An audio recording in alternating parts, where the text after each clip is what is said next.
It's a family business that's withstood the test of time and mastered the elements of the markets. The outdoors beckon in every season. Should investors beckon for Columbia Sportswear in their portfolios? What the heck just happened to the stock of Columbia Sportswear? The apparel maker you know as Columbia, Sorel, Mountain Hardwear, Prana, and a bunch of other brands. The last time Columbia Sports reported in early February, the stock vaulted from 92 to 106 in a single day.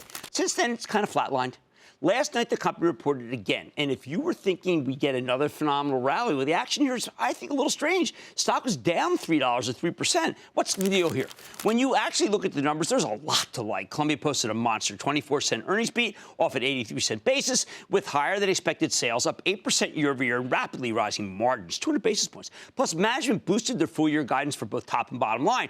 And I think that maybe that's where the problem is. Remember, Columbia just gave you a 24-cent beat, yet they only raised their full-year earnings forecast by 10 cents, meaning the rest of the year, some people think, could be worse than expected. I disagree. I think the company's being inherently conservative, doesn't want to overpromise. But do not take it from me. Let's dig deeper right now with Tim Boyle. He's the president and CEO of Columbia Sportswear. Learn more about the quarter and his company's prospects. Mr. Boyle, welcome back to Mad Money. Jim, it's great to be with you as always. Thank you. Well, thank you, Tim. You know what? I'm not going to get lost in the Wall Street semantics of better than expected or not. What I see is a company that is offering genuine, authentic apparel in an era where lots of people do not like anything that is, let's say a copy or is not the true deal. And that's the secret why behind your incredible success right now. Well, you know, we really try and be true to our words, which, you know, authentic is one of our key words for the company. And as we've said many times, nobody needs another brand of apparel and footwear in this space. I mean, there's so many people to choose from. We have to differentiate ourselves not only by being an authentic provider of high-quality merchandise under the 4 brands that we focus on, but really providing investors with a solid return. And really, as one of our retiring directors, Ed George, is saying, you know, you have to have a fortress balance sheet because who knows what's going to happen. But you know what? We've got the balance sheet and we've got the products to keep ourselves in great position. Well, I love when you do your conference calls. You always try to point out something new. I happen to be an avid angler. I love fishing more than ever. This performance fishing gear is a major focus for you, and you've got a storyline for that, too, don't you?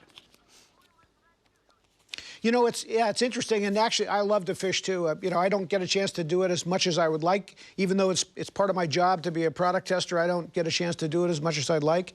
But frankly, it's a bit of a unique position for our company. You know, most outdoor folks are focused on the outerwear portion of the business, which we have a great business as well, and hiking and camping. And there aren't very many people in our space focusing on fishing, and for whatever reason.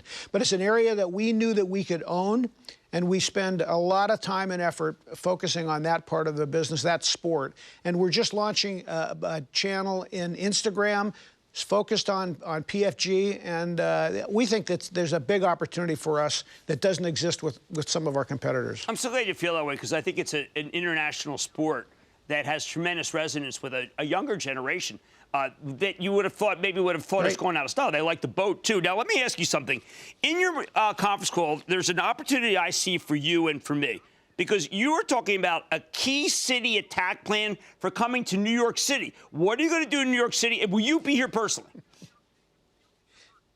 I will be there personally, but you know the city attack plan, which we've modeled on successful city attack plans that we held in Houston, all about fishing, our PFG products, and Chicago, which was really about our outerwear product. We're going to concentrate on New York City because there are people all over the world traveling there. We'll have some digital presence as well as some out-of-home presence as well as TV. So I'll be there for a period of time at our store. But frankly, it's going to be about focusing over a period of time, finite period of time, called 6 weeks, where we think we can make noise that'll get us noticed in a better, more focused, laser-like time. We're also adding Denver to our opportunity for a city attack plan, and that's going to be really about the users in Denver, where we believe we have an opportunity to really continue to resonate with those sports people there.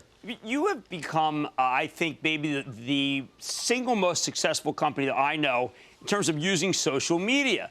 You're an old guy like me. How do we know that these things work so well?